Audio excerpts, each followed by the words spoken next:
see.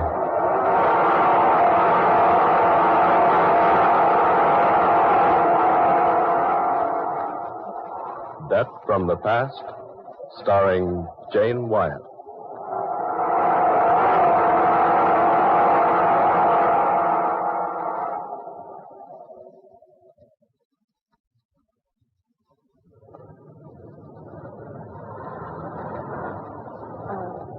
I beg your pardon. Oh, yes? Is that your newspaper lying there on the park bench? Why, yes, it is. May I look at a moment, please? Why, if you wish, of course. Here, I'll move over. Sit down. Thank you. Oh, there you are. I hope you don't think me forward. I'll only be a minute. Oh, take as much time as you like. Here, will you roll yourself a cigarette? What? Oh, no, thanks. Sorry, I can't offer you a tailored one. Oh, quite all right, thank you. Out of a job, hmm? Yes, but don't tell me I look that desperate. No, Well, I notice you've turned to the help wanted columns. Yes, but somebody seems to have been there ahead of me. These ads are certainly all marked up with pencil. Maybe you can say that again. I was lucky even to find a pencil. Oh. You, too. Yeah. Oh, I'm sorry. Oh, that's all right. Nobody needs to feel sorry for me. I'll get along. You've been to all these places you marked here in this column. Sister, I've been there and then some. And you didn't get one of them? No, not one. Why, look at the soles on my shoes. Here, look. Those are yesterday's want ads I'm walking on. How long have you been out of work?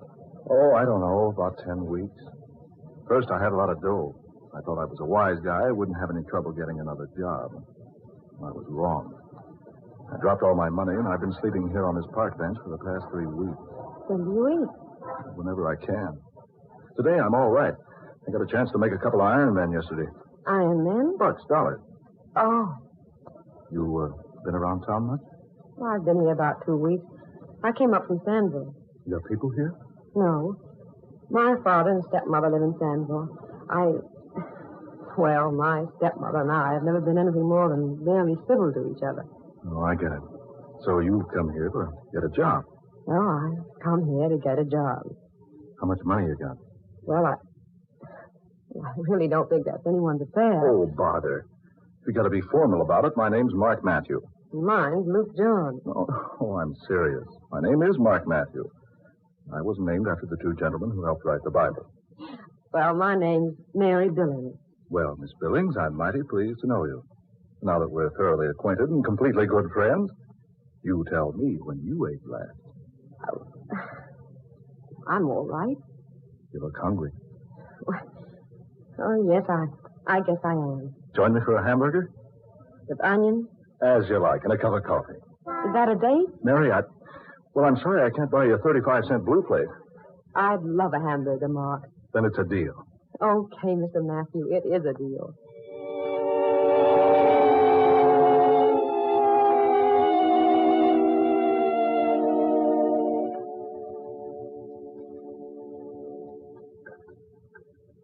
Want another hamburger, Mary? No, thanks. Two's plenty. You shouldn't have made me eat that second one. I'm sure you can't afford it. Oh, I know where I can make $1 or so tomorrow. I'll buy some cigarettes if you don't think you can roll No, one. thanks, no. And don't buy any. I really don't smoke much. Say, you're a nice girl to know. Inexpensive. I really don't know why I'm letting you do this for me. I'm not in the habit of... Oh, I know. Neither am I.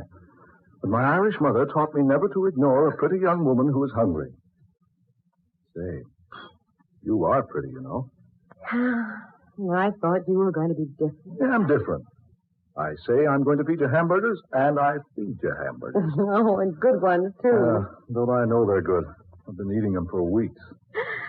Ma, I think I'll answer this ad. Hmm?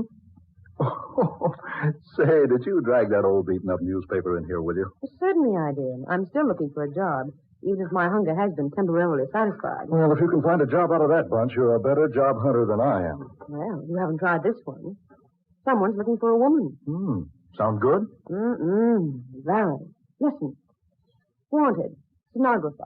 If you are an ambitious, talented, and reasonably attractive young woman who can use the typewriter, the adding machine, and can write shorthand, apply in person to see Mr. Gibson, Friday night after midnight, Room 1313, Temple Building. Do you think you can fill the bill? Are you ambitious? I can use the typewriter. Are you talented? I can operate an adding machine. And are you reasonably attractive? You told me you thought I am pretty, remember? Besides, I also know how to write shorthand. Then apply for the job by all means. I think I will. But I don't like this apply after midnight angle. Yeah, it is very unusual. Why at that time of night? Well, maybe it's a night job. Anyway, I'm going to have a try at it. Room 1313, Temple Building. Where's the Temple Building? On the other side of town. How far, Mark? Oh, about 10 or 12 miles. Oh. Hey, you need car fare. Here, take this half buck. Oh, Mark, Well, I'm not going to argue about it. I'll take it. And I'll return the money tomorrow night. I get a small check from my father tomorrow morning. That's all right, Mary. I'll meet you... Well, let me see. I'll meet you here in the park at the same bench, and I'll let you know how I come out about the job in the Temple Building.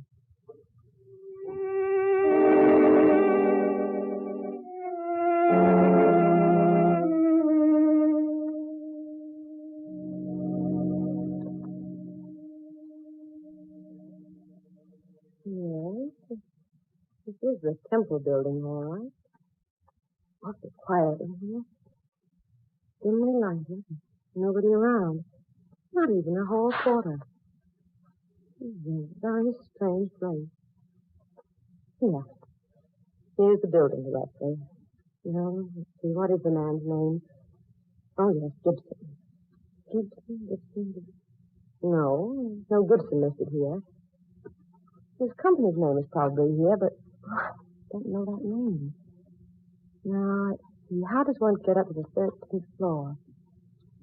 Here's an open elevator, but there's no one to operate it. Oh, this is the type you operate yourself. Just step in.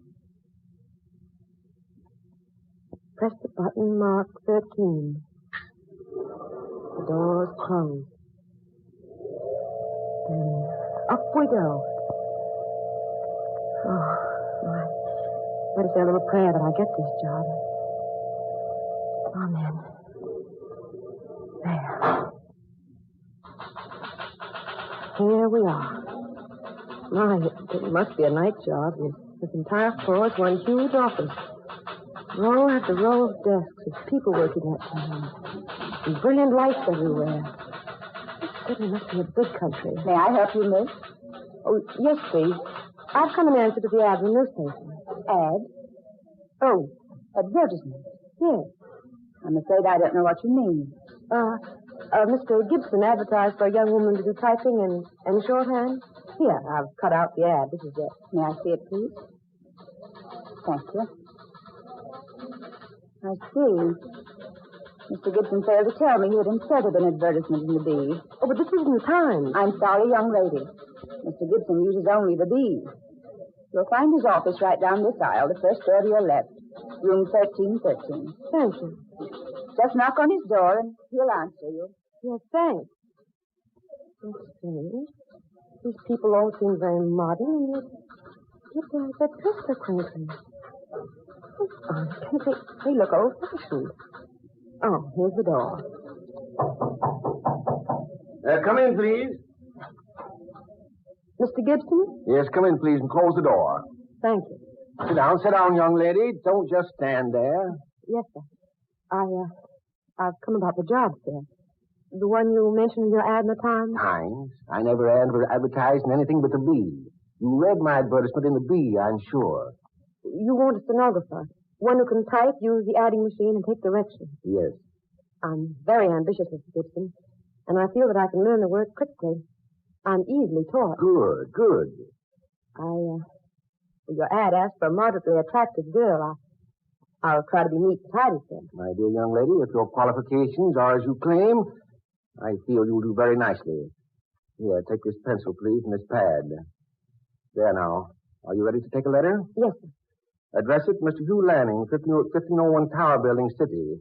Dear Mr. Lanning, we have received your order for the office materials listed on your invoice, and I shall personally see to it that the items ordered are assembled, boxed, and shipped to you immediately. We are exceedingly thankful for your order, and we trust you will find our service up to its usual promptness and carefulness. If we may serve you again in the future, please be assured every attention will be given to your desires. Yours very truly, the Acme Office Supply Company by Jonathan Gibson. Got that? Yes, sir. Now, will you type it up, please? Use that machine over there. You'll find paper in the drawer. Yes, sir. How old are you, young lady? 22. Your name? Mary Billings. Where were you born? In Sandville. That's about 35 miles from here. Are you ready to start work tonight if you prove satisfactory? Oh, yes. What salary will you expect? That'll depend upon the work, sir. You must know what's fair. Well, say $20 a week. So we say that to begin with. Then if I do more than $20 worth of work, I'll ask for a raise. It's my opinion that employees should be paid according to the amount of work they do. True, young lady. Quite true. What's your home address, please? 2132 Melrose. I'm only there temporarily. Will you please sign this, Mr. Gibson? Yes? What? Sign what? The letter you gave me. It's ready. Finished? Already? Young lady, you're quite efficient. Let's see. Typing is neat. I like it. Thank you, sir. I hope I may have the job. Yes, of course. But one thing, Miss Billings. Yes, sir. Your clothes, my dear. They're, shall we say, a little too modern. Martin? I thought them quite conservative. The neckline and the skirt length and the sleeves. I'm afraid, Miss Billings, you'll be compelled to wear a tight neck dress, long sleeves, and a skirt to the ankles.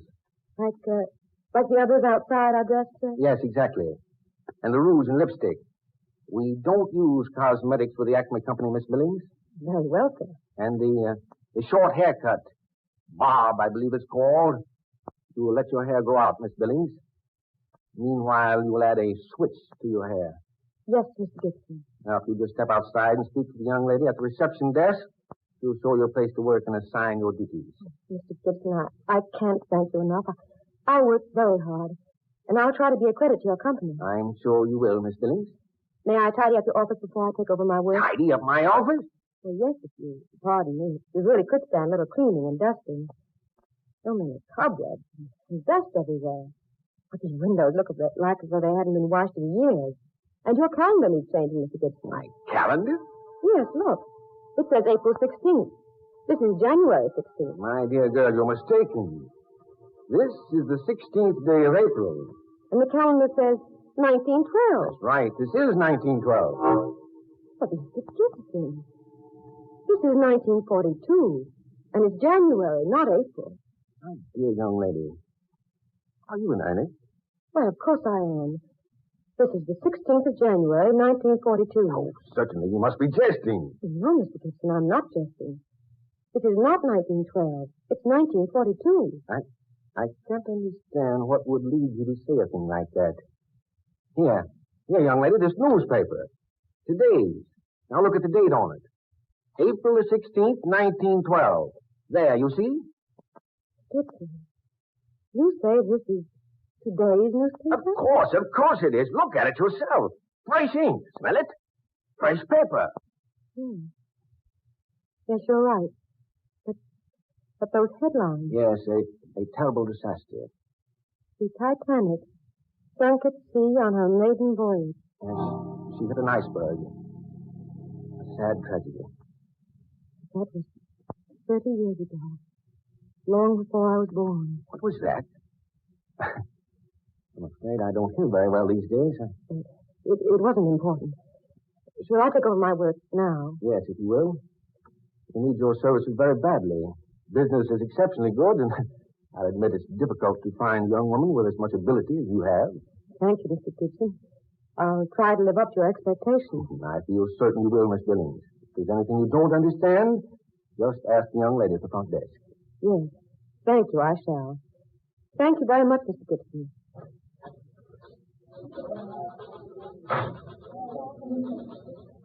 Mr. Gibson said to see you about the work I'm to do here? Yes.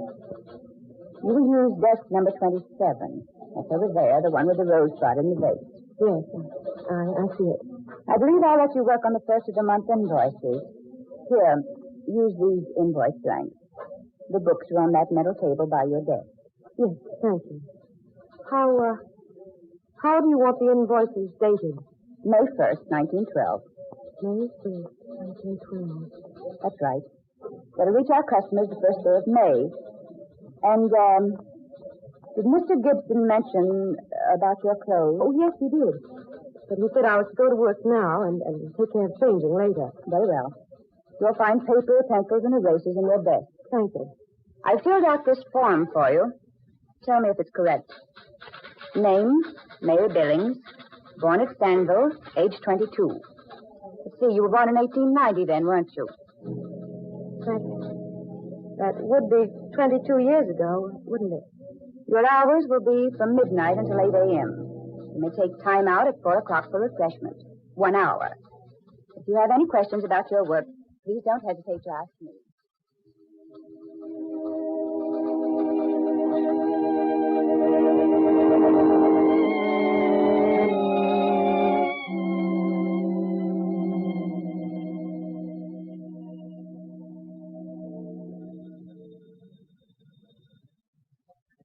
Miss Billings speaking. Yes, Mr. Gibson. In your office? Yes, sir. I'll come in immediately.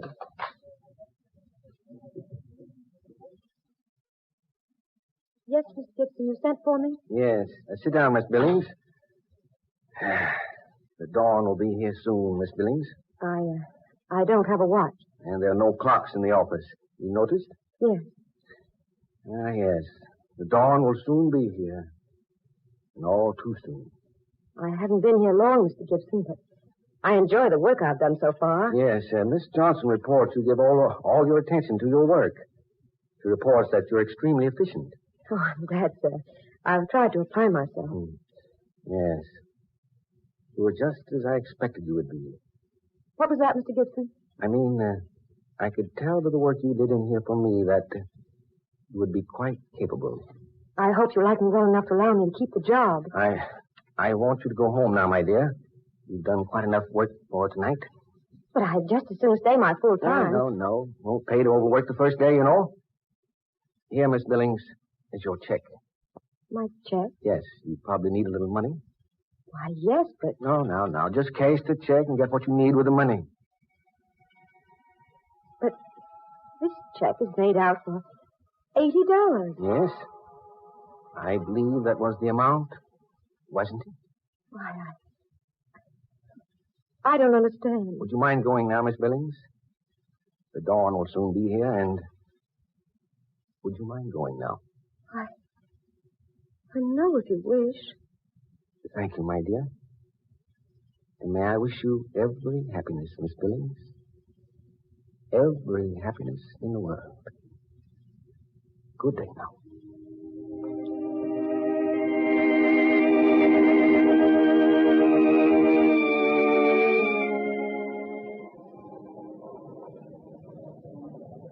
Mary!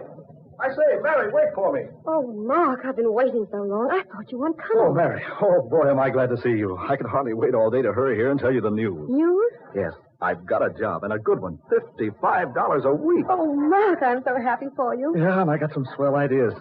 I'm going to tell you one of them before long.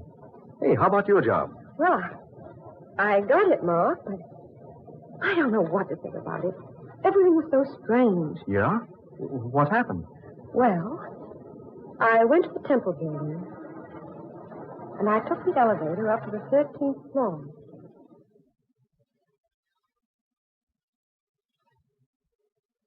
So, I took the check and left the building, just as the dawn was beginning to break. That's odd. Very. Look, Mary, you have to go to work at midnight, you say. Do you mind if I go along? I know. I suppose it'll be all right. Good. I want to get a look at the kind of a businessman who'd have a 1912 calendar on his office wall.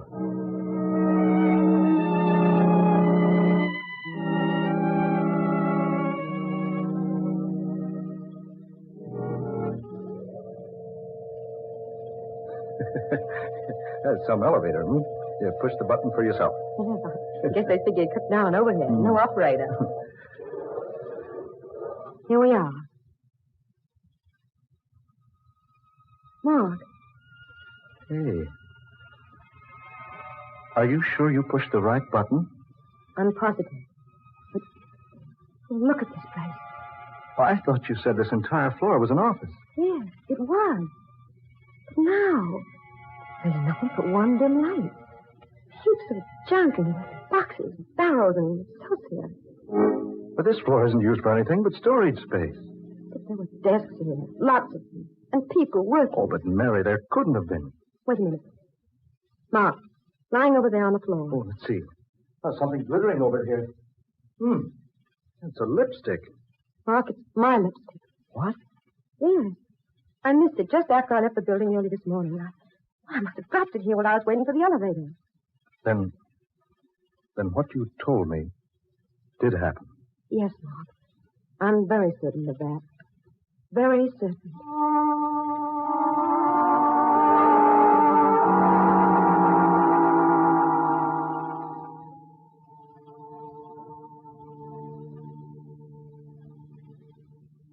Come inside a minute, Mark, will you? I want you to see the check the little man named Gibson made out to me. Yeah, I want to see it. There's something else I want you to look at. Something I brought with me from home. Come in. You said this fellow Gibson had a City B newspaper on his desk. Yes. Dated April 16th, 1912. Well, you might not know it, but the Bee went out of business in this town 20 years ago. But the ink was fresh. And the paper. Any newspaper printed 30 years ago would have been yellow and faded. Yeah, that's true. Oh, is that the check? Yes. Here. And for $80. Wait a minute. Do you notice this, Mary? The check's made out to Margaret Billings. Yes. I noticed that this morning, but I thought Mr. Gibson had just made a mistake. Now, I think I know the answer. You do? Say, what are these things in this little box? Your souvenirs? Yes, more or less. Here, this lace handkerchief. Oh, it's lovely. It belonged to my mother. Her name was Margaret. Oh, I see. And this is a portion of the diary she kept up to a year after I was born. Let's see, 1912. 10, 11. Here's 1912. What are you looking for, Mary? I'm not sure, Mark. February, March, April. Here, April. April 16th. Here we are. Well, Mary? Mark, listen. Here's what my mother wrote in her diary on April 16th, 1912. Today, the Acme Office Supply Company on the 13th floor of the Temple Building declared bankruptcy. 42 employees were left without work. And with a month's pay due each of us. I went to Mr. Gibson, the owner, and asked for at least a portion of the money he owed me. But he said he was unable to pay a cent. He promised, however, to pay me the $80 he owed me just as soon as possible. This was bad news for me, indeed. Almost as bad as the news the headlines carried in today's paper. Titanic was sunk at sea on her maiden voyage.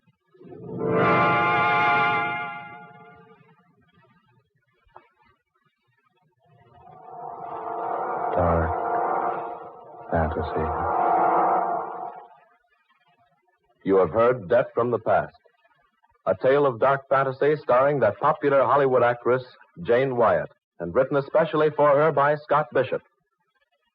We wish to thank Miss Wyatt for her most excellent portrayal tonight of Mary Billings, and we join Jane Wyatt in urging you to do your bit toward the cause nearest to President Roosevelt's heart on his Diamond Jubilee.